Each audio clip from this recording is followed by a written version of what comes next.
Assalomu alaykum tabobat muxlislari. Bugungi 8-ko'rsatuvni boshlaymiz.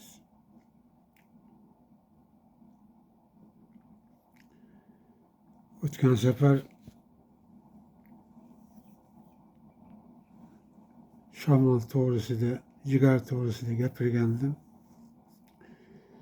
Jigar organizmda 3 vazifani bajaradi.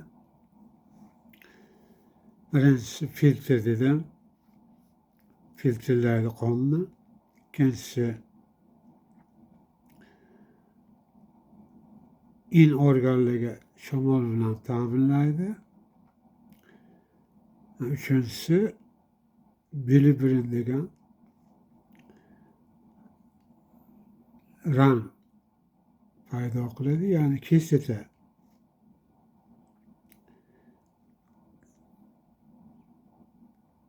Ishlab chiqaradi. Ovqat hazm qilishga, yog'li ovqat yeganingizda kislotani quyib, 12 barmoq uchoqqa ovqatlarni hazm qiladi.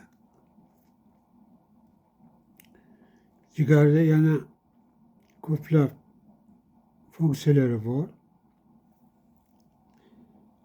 Shamol deganimda shu jigarni markazi shamol energiya, ya'ni shamol energiyasini markazi shu jigar hisoblanadi. In shamol. Yan shamolni markazi o't pufak hisoblanadi. Jigarni ichiga joylashgan o't pufak. O't qo'pi deyiladi. Ruschasiga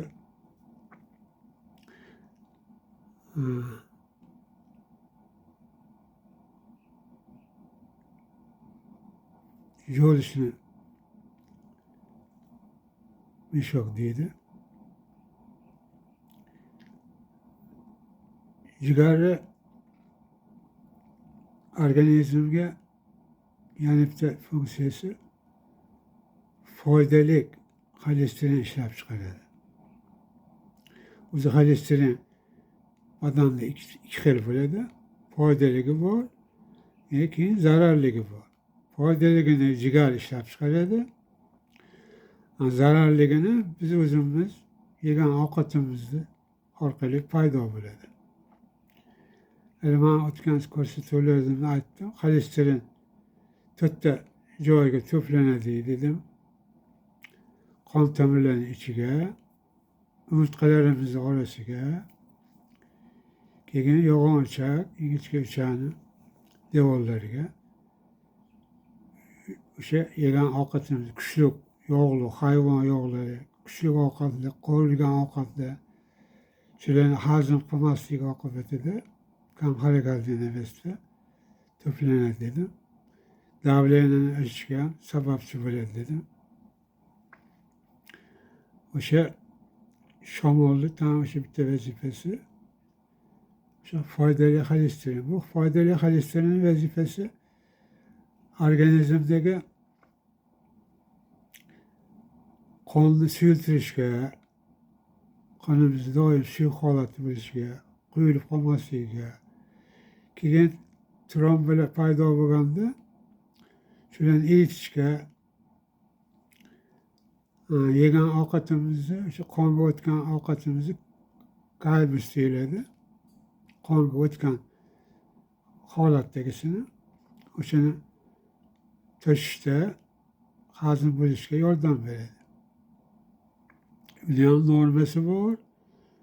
Zararli xolesterinni ham normasi bor badanimizda. Ko'payib ketsa ham zarar, kamayib ketsa ham zarar. Jigarda shuning uchun organizmda eng ko'p funksiyasi jigar hisoblanadi. Bu yurakdan ham ko'p ish bajaradi. Shuning uchun ba'zida aka-ukalari o'tgan bo'lsa, ko'proq ayollar, haligi singillari, akalari, inilari, ukalari, jigarlari, qarindoshlari o'tib ketgan bo'lsa, o jigari men bizi tashlab qayerga ketding deb yig'lashi ham bekorga emas. Ko'plar eshitgan bo'lsa kerak, biladi. Voy jigarim, bizni tashlab qayerga ketding deb o'tib qolganda yig'lashadi. Shuning uchun shuna deyishadi. Voy yuragim deyishmaydi. Voy talog'im deyishmaydi. Voy o'pkam deyishmaydi. Voy yuragim deyishmaydi. Voy jigarim deb yig'lashadi. Ayollar, qizlar, kelinchaklar. Bekorga emas bu. Har bir ish behislat bo'lmaydi, behikmat bo'lmaydi.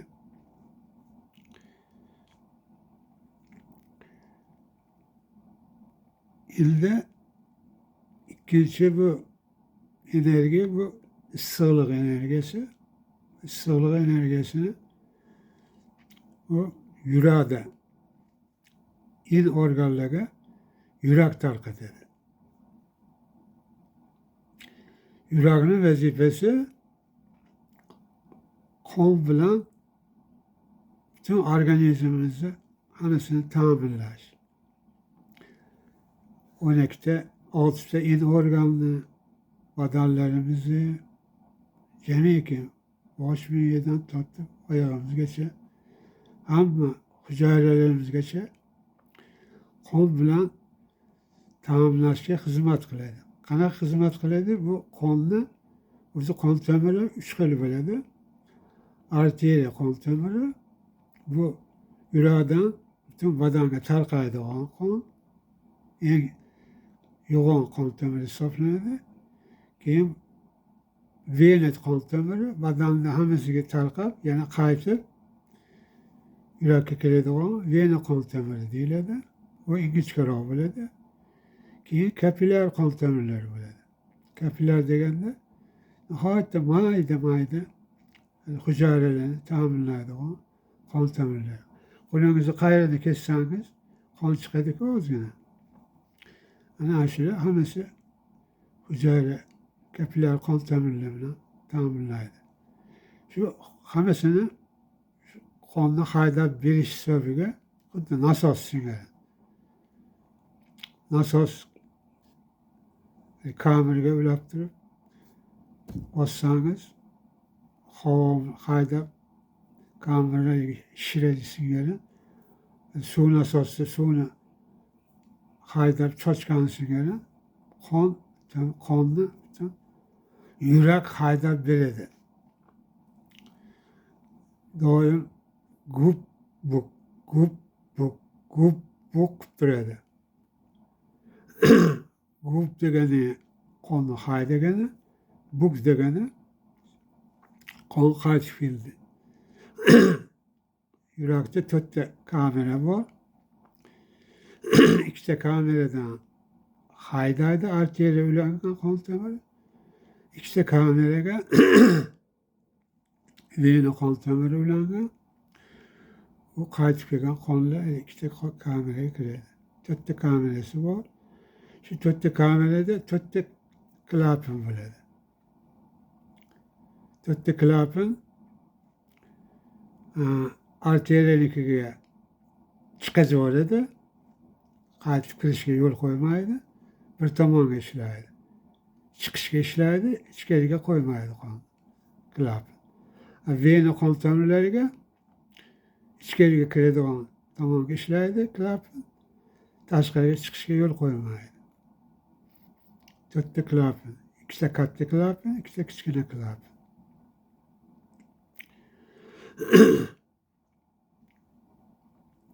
Shu yurakning asosiy vazifasi qonni haydab butun badanimizga yetkazib berish uchun xizmat qiladi. Birinchi vazifasi. Ikkinchi vazifasi ana shu 5 ta in organga, jigarga, taloqqa, o'pkaga, buyrakka, bosh miyaga, ya'ni issiq bilan ta'minlash. İkinci vazifesi. Bizi badanimizi temperaturasi 36,5 gradus bo'lsa, shuni doim bir xilda stabil qilib tamirlab berishda shu yurak bilan yurakni vazifasi shunga kiradi. Qon, qayerga qon borsa, demak o'sha yerga bilingki, o'sha yerga temperatura saqlanib turadi. Qayerimizda qon tomiri torayib qolgan bo'lsa, qon yaxshi bormasa, o'sha joy soviydi. Ba'zilarning qo'li soviydi, ba'zilarning oyog'i soviydi, uxlab qoladi, uyushib qoladi, sal sovuq bo'lsa. Nimagaki, o'sha qon tomirlar borgan joyda qon tomirlarning ichi torayib, qon oz miqdorda bo'ladi. Shuning hisobiga o'sha oyog'i soviydi, yo qo'llari soviydi. Bekorga soviyamaydi. Ko'pchilik so'raydi, oyoq soviyishi nimadan, qo'lim soviyishi nimadan deydi. Qon yaxshi bormagan joyda sovuq bo'ladi. Asli badanimizda 36,5 gradus deyiladi-yu. Lekin hamma joyda 36,5 gradus bo'lmaydi. Qo'ltig'imiz ostida bo'ladi, og'zimiz ichida bo'ladi. Eng sovuq joy oyoqni osti bo'ladi. 23 gradus bo'ladi. Ya'ni yerga tegib turadigan joyda eng badanimiz sovuq temperaturasi 23 gradus bo'ladi. Har joyda har xil bo'ladi. Mana erkaklarda mana moyak bo'ladi, bilasizlar. Turmag'am deyiladi. Bunda 34 gradus bo'ladi. Payti kelganda shu gaplarni ham aytib ketishim kerak. Shariatda sharm yo'q degan gap bor. Tabobatda endi uyatli bo'lsa ham gaplarni kasallar aytishga majbur. Davolovchilar ham shularni aytishgan odamni davolaydi. Qanaqa qilib davolash, qaysi a'zoni gapirishga majbur bo'ladi. Shuning uchun aybga buyurmaysizlar. Yani moyak degani erkaklarda, o'g'il bolalarda turmoq. Shu turmoqni temperaturasi 34 gradus bo'ladi. Badan temperaturasidan 2,5 gradus past yuradi. Nimaga? Turmoqni vazifasi sovuq hisoblanadi. Holat. Sovuq bilan ta'minlab beradigan bitta bez organizmda endokrin sistemasi bor, tizimi bor. Shunda badanimizda 7 bez bor. 7 bezni bittasi shu turmoq hisoblanadi. Moyak erkaklarda. Shuni bekorga o'silib turmaydi. Ba'zi bir yoshlar bilmaganlar haligi tursuq kiymasdan, keyin tursuq kiymasdan plavka kiyib oladi. Plavka bu badanni yopishib turadi. Kichkina bo'ladi. Keyin qisib turadi. Shu turmoqni badanga qisib turgani, plavka qisib turgandan keyin u badan temperaturasi 36,5 gradusga yopishib turadi. Ana shuni hisobida bu turmoqdagi haligi yetiladigan ikkita vazifasi bor turmoqni. Ham sovuqdan ta'minlab turadi, ham urug' ishlab chiqaradi. Moyani tuxumi, ichidagi tuxumi. Terisini ostidan testosteron gormon ishlab chiqaradi. Testosteron gormoni bu badanimizdagi muskullarni quvvatlantirib turadigan, bizni jinsiy erkak sifat qilib turadigan, ayollardan farqli ajratib turadigan, mo'ylarimizni o'stiradigan, tomoqdagi ko'katlarni paydo qiladigan voyaga yetganimizda, og'zimizni durillab yo'g'on qiladigan, jinsiy jihatdan yetishishimizga xizmat qiladigan o'sha testosteron gormoni hisoblanadi erkaklarda, o'g'il bolalarda. Shu urug'ni sperma deyiladi. Tuxum ichidagi ikkita tuxum ishlab chiqaradi. Ana shu tuxumni o'zi asli o'sib turishi kerak pastda. U 34 gradusda turishi kerak sog'lom bo'lish uchun. U yopishib turgandan keyin badanga qizib qoladi. Qizib urug'ni mijozi o'zgaradi. Mijozi suyulib ketadi. Harakatchanligi kamayib ketadi. Quvvati pasayib ketadi urug'ini. Ba'zida farzand ko'rmasligini yigitlar o'ylanib farzand ko'rmoqdamiz degan gaplar bilan kelishadi. Bitta sababi shu bo'ladi. Oyoqni badanga yopishtirish, plavka kiyish, qisib turgan hisobiga, badanga yopishtirish hisobiga urug'ni quvvati pasayib, harakatchanligi kamayib, suyulib, shuni hisobidan onani qonidagi nimani urug'lantira olmaydi, quvvat yetmaydi. Buni yoshlar bilmaydi. Haligi katta tursuk kiydirsangiz, xuddi unga bir yomon bir narsani, eski bir qoldiqni bir gapirgandek haligi tuyulib, gapingizga kirmasdan plavkani ixcham zamonaviy deb o'zini bilimdon hisoblab kiyib oladi, keyin zararini tortib yuradi. Shuning uchun gap orasida kelib qolganda gaplarni ham aytib o'tib ketyaptiman. Ota-onalar o'g'illaringlarga shunaqa maslahat berib aytib o'tib ketsangiz, gapinglarga kirsa, keyinchalik o'ziga foyda bo'ladi. Endi jigarni yana bitta vazifasi qoldi aytib o'tadigandan. U men aytdim o'tgan safar nimalarda, mana shu yoqqa yopishgan joyida muskul bo'ladi, bo'g'inlarda pay bo'ladi. Ana shu muskullarimizga jigar javob beradi. Jigar butun muskullarimizni sog'lig'iga asosan javobgar bo'ladi. Mana paylarimizga, bo'g'inlarga paylar, barmoqda deysin, oyoqda deysin, qayda umurtqalar orasida deysin, qayda bo'g'in bo'lsa pay bor. Bularga jigarni ichidagi o't fat, yan bu o'sha javobgar bo'ladi.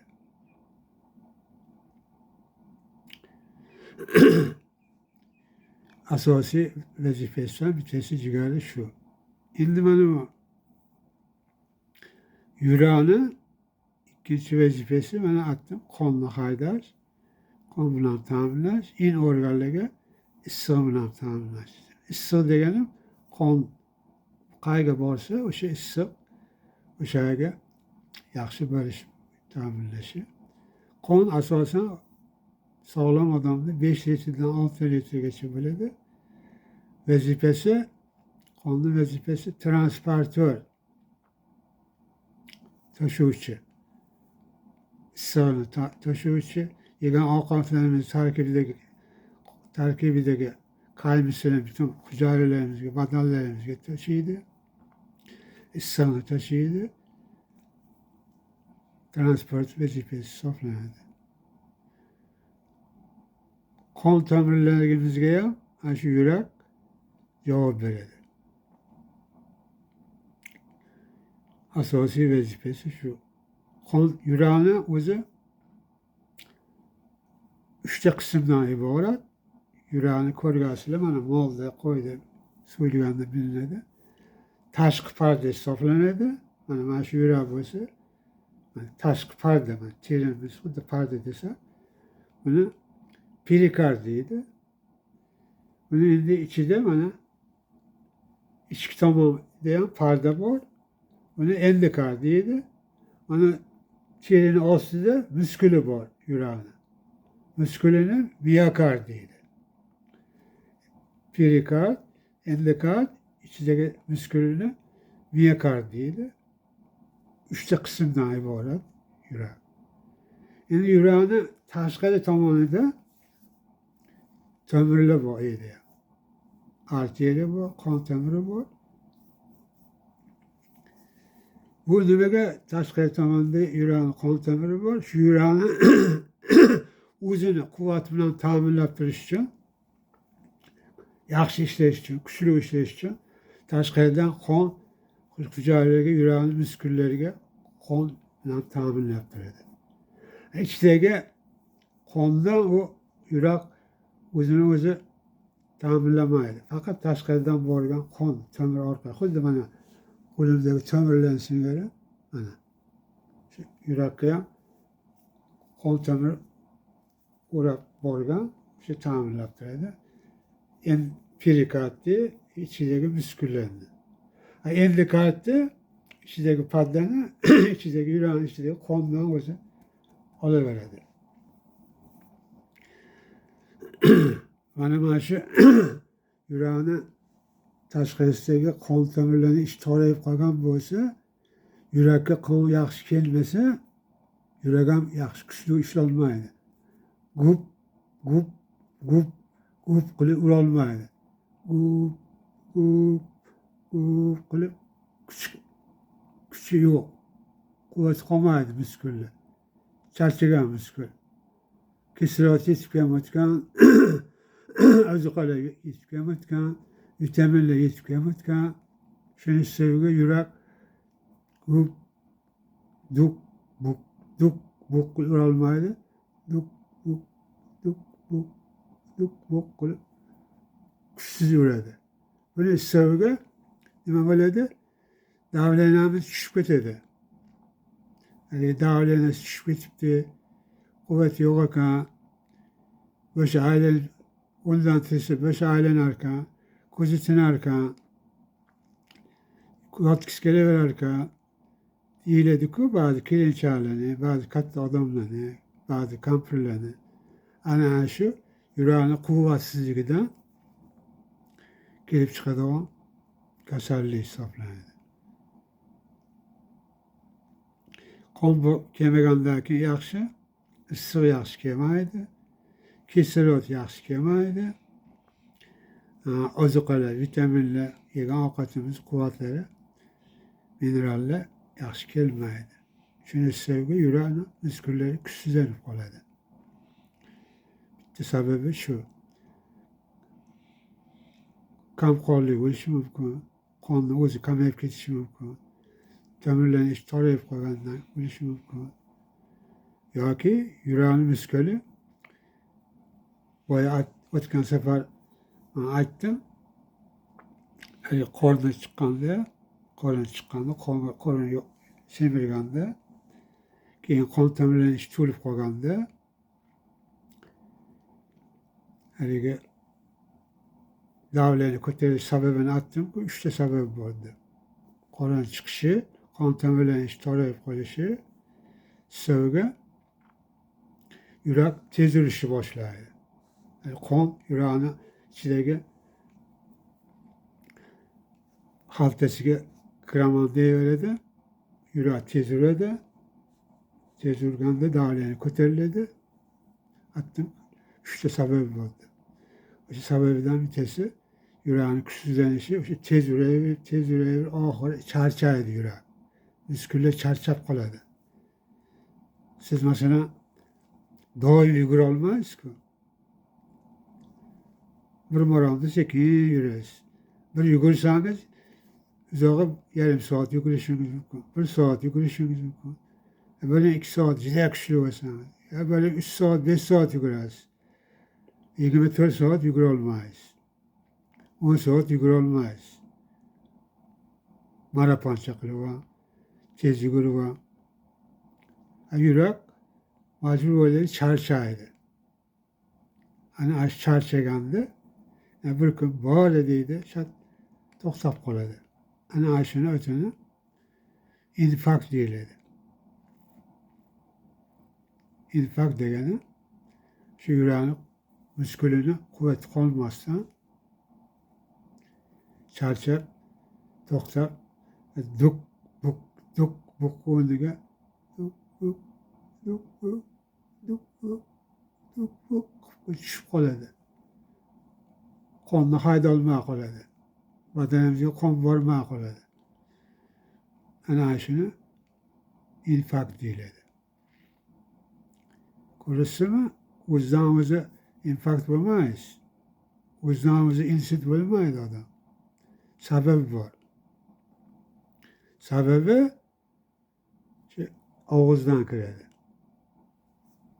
Bizni o'zimizni aybimiz bilan bo'ladi. O'tgan safar ham aytdim. Davleniyani yo'qotish uchun endi davleniyani yo'qotish uchun birinchi oldin aniqlash kerak. Qorin chiqqan bo'lsa, qorinni yo'qotish kerak.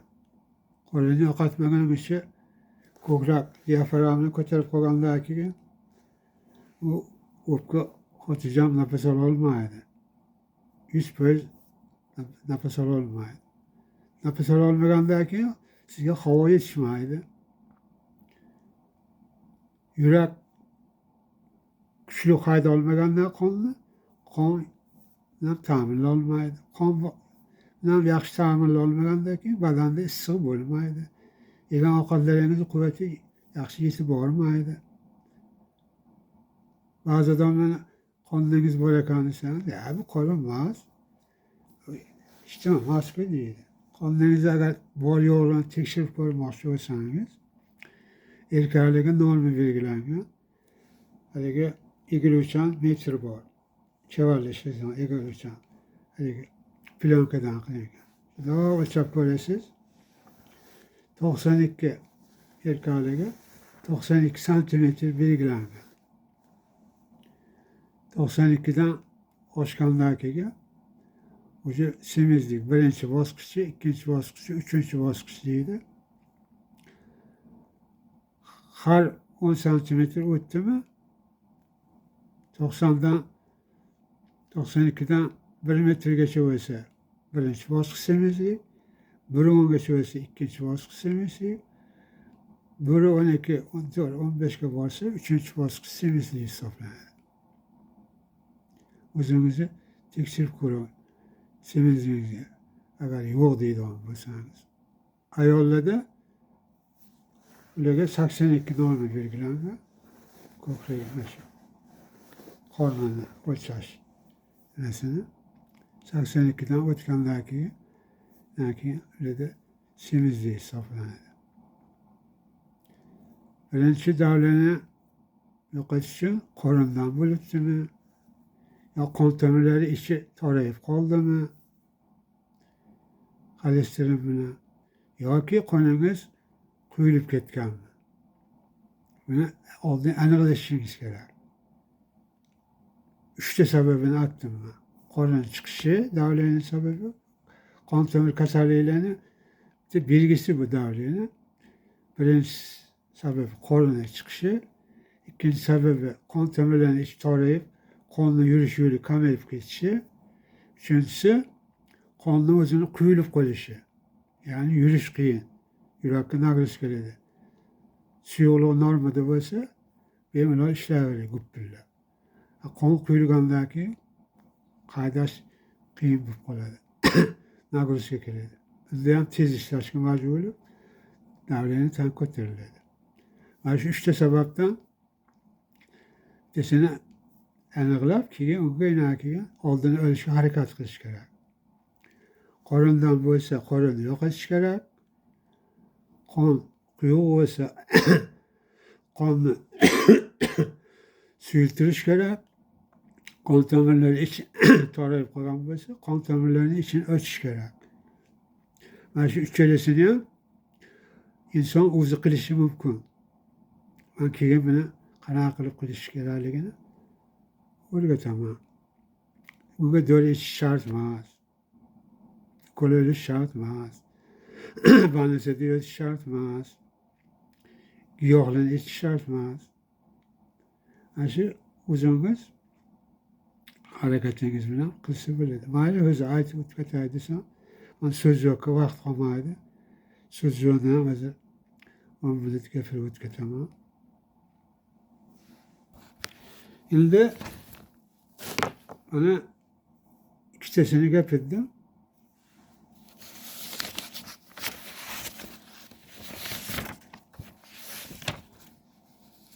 Hazır sözcükten bir 10 minut gapiramiz. Ana.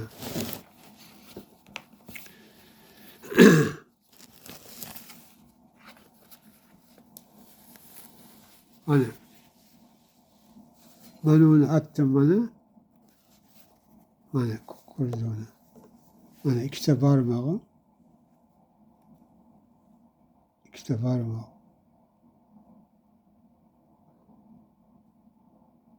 Bu mana rasmdagi chap qo'ldiki mana 6 meridian. Yan meridianlar tırnak tomonda yan meridian bo'ladi. Mana ichki tomonda in meridian bo'ladi.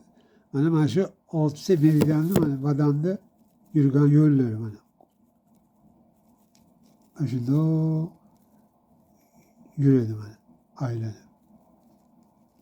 Mana old tomoni, mana orqa tomoni.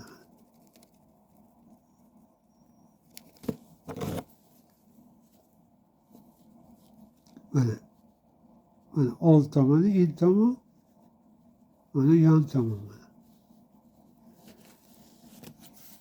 Endi mana oyoqda mana oyoqda yuradigan joyi mana. Mana oyoqda ham mana shu 5 barmoqdan shunday boshlab hammasi mana buyrakni meridiani, mana taloqni meridiani, mana oshqozon meridiani shunday yuradi. Haligi ko'rsatgan meridiani. Mana in organ mana. Qo'limni in tomondagi 6 in organ. Mana oyoqni tepasidan, tirnoq tomondan mana. Mana bu mana talog'imizniki, mana oshqozonniki, mana taloqniki, mana me'daniki, mana o'tfaniki, mana siydik qopiniki mana. Mana nimani ostidagi oyog'imizni osti qismi yerga tegib turadigandagi mana buyrakni meridiani.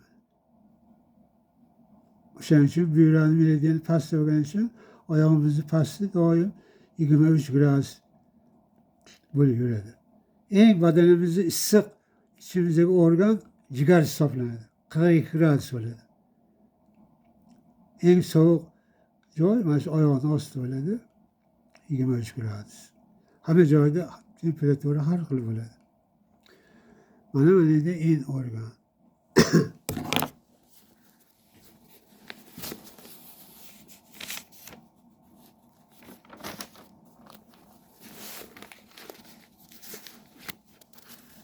Mana tag'in oyog'imizdagi nuqtalar mana yan organ. Mana qo'limizdagi endi 3 mana in tomondagi mana bosh miyani meridiani, orqa miyani meridiani, mana yurakni meridiani, mana in tomondagi mana shu badandagi bu hamma meridianlar mana shu barmoqdan topilgan mana. Xitoy usulida mana shu badanning hammasiga qo'yiladi. Suzjok usulida mana shu ikkita barmoqqa qo'yiladi. Oldiga, orqasiga, oldiga, orqasiga mana 5 ta nuqtaga mana. O'tgan safar aytib o'tib ketdim.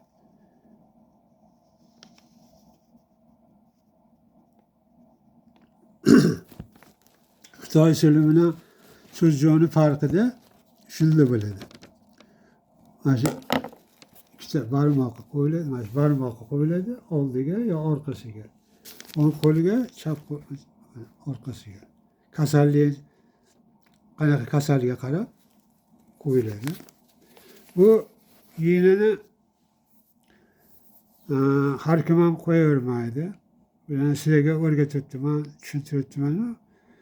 Sizlar yina qo'yishmasa, yinani og'riqni qoldirish, sog'liqni saqlash, to'g'ri ovqatlanish to'g'risida bilim olsani ham o'zi 70% sağlam yürüyebilirsiniz. Juda og'ir, bunda o'zingiz qilolmagan surunkali kasalliklar bo'lsa, keyin haligini iğne bilan davolash kerak bo'ladi. Iğneni qo'yish uchun birinchi oldin inson davolovchi anatomiyani bilish kerak, fiziologiyani bilish kerak, patologiyani bilish kerak, farmakologiyani bilish kerak, biyologiyani bilish kerak, so'zyoq kursini o'qish kerak.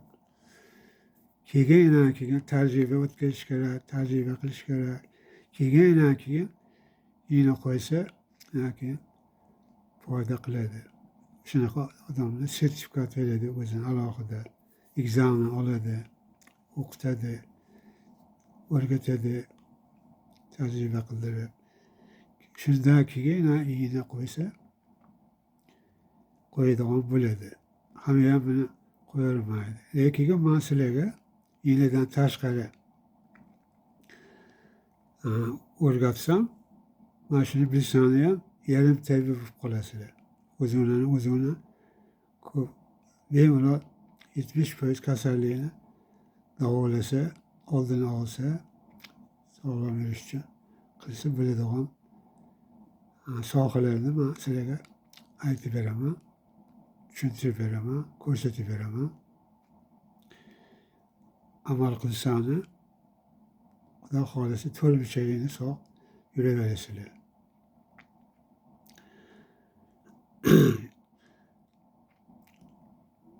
Yurakni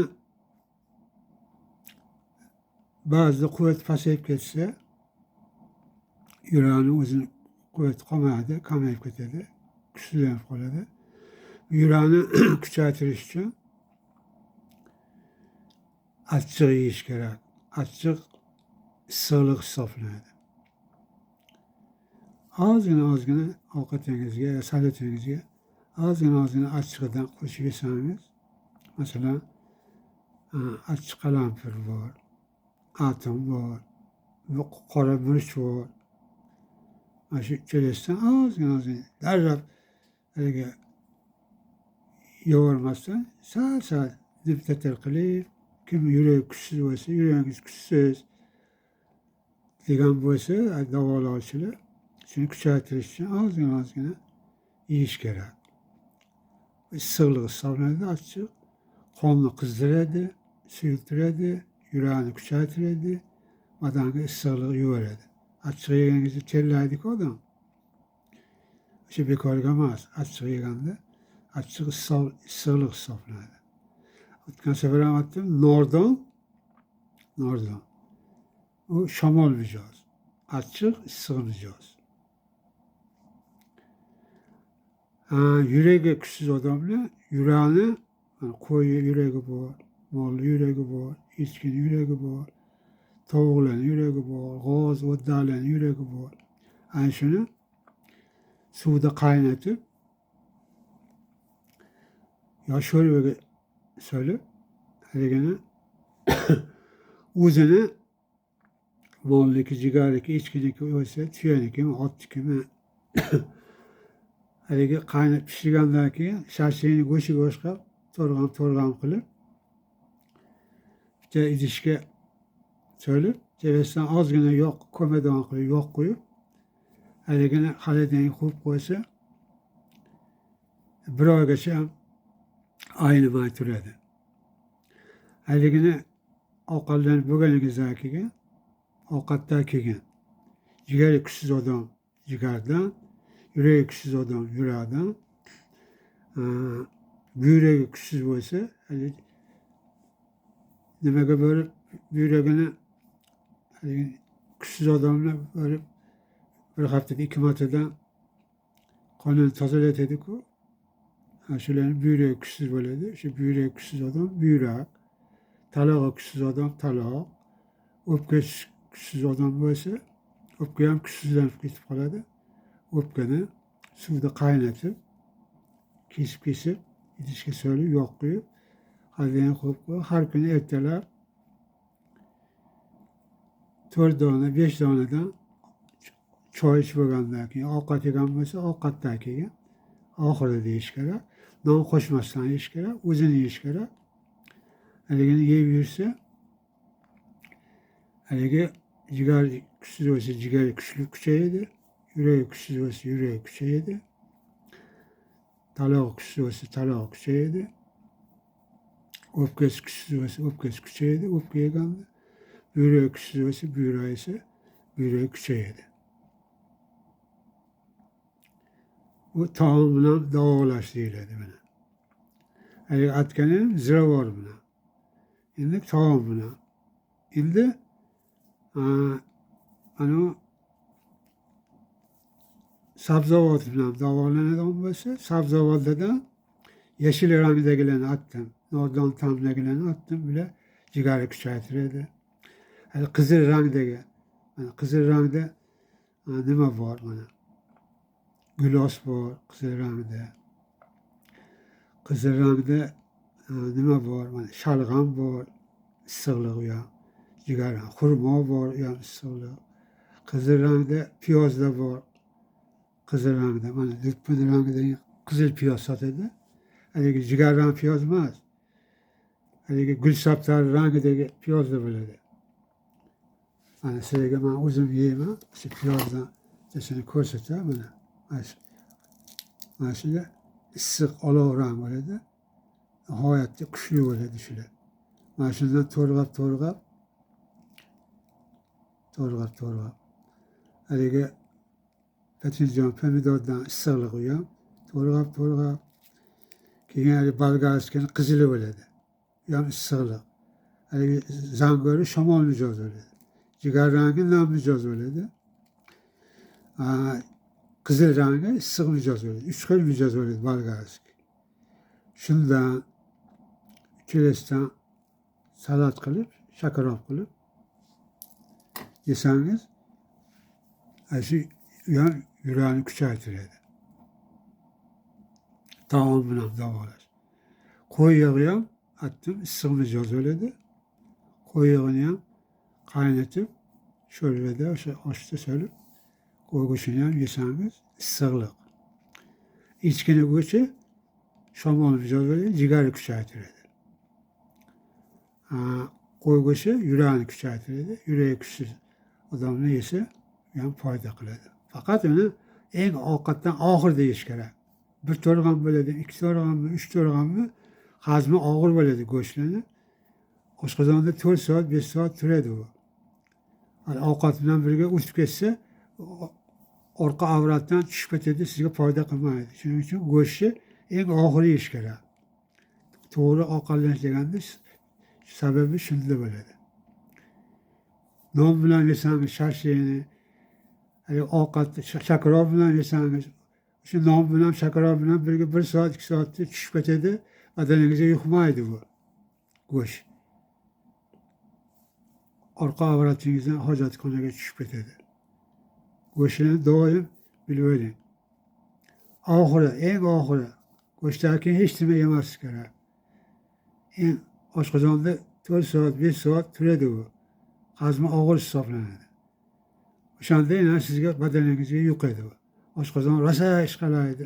Misrobkadan o'tkazib. Keyin 12 barmoq o'sha rosa o'tfadan kisatani quyadi. Anundan keyin tayyorgandan keyin ingichka o'chakka o'tgandan keyin badaningizga quvvatini beradi u.